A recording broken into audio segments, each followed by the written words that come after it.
Section 1.3, linear equations in two variables. So what we're looking at is a review of topics you studied really heavily back in middle school, back in Algebra 1, kind of looking at a lot of information and then kind of taking that information and using specific forms to solve problems depending on the information you're given. So first off, our slope formula, we should know and love this at this point in our mathematical careers. y2 minus y1 over x2 minus x1.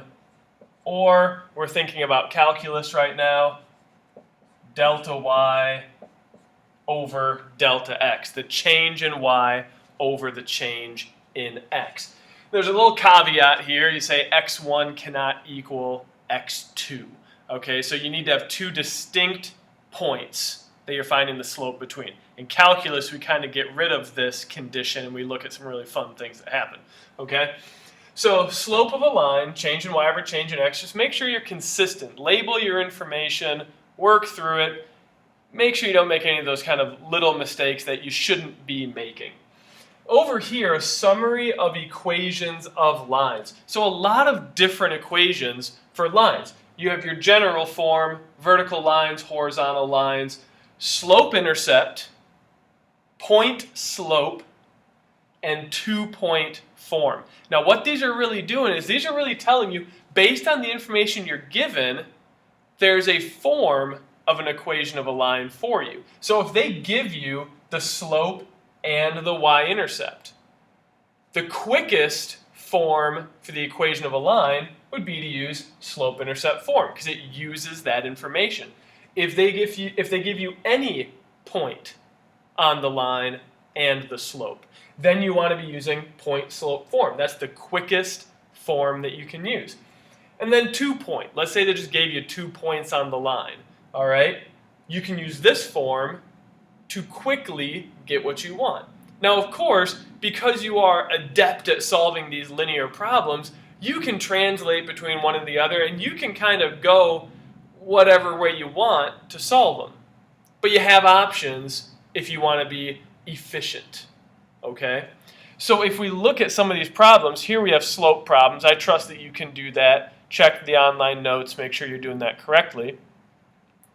But then down here, they give you a slope of 3, and it passes through the point 1 comma negative 2. Well, they gave you the slope, they gave you the point. I think your best bet is to use point-slope form because they're giving you the m value, they're giving you the x1 and the y1. Over here, example E passes through the points 0, comma 9 and 6, comma 0. Now you can use 2-point form because they gave you 2 points. But if you're really a sucker for slope-intercept form, this right here is also the y-intercept. So 9 can be the b value. You take these points and use slope formula, you have your slope, now you can do slope-intercept form. So you have options. If you want to know and be fluent with all those different equations of lines, okay, this will allow you to speed each problem up a little more. If you want to go all in on one form of a line, there's going to have to be some translation and some kind of manipulating of the figures to get to what you want. I will tell you though, full disclosure, AP Calculus, point-slope forms are jam. All right, that's where it's at. So if you really do want to double into and just put all your chips into one type of an equation of a line, point-slope form is going to be the one. So all these problems, kind of a review, making sure you're kind of got your algebra chops back after the summer, and you can look at these, check the answers with the completed notes online.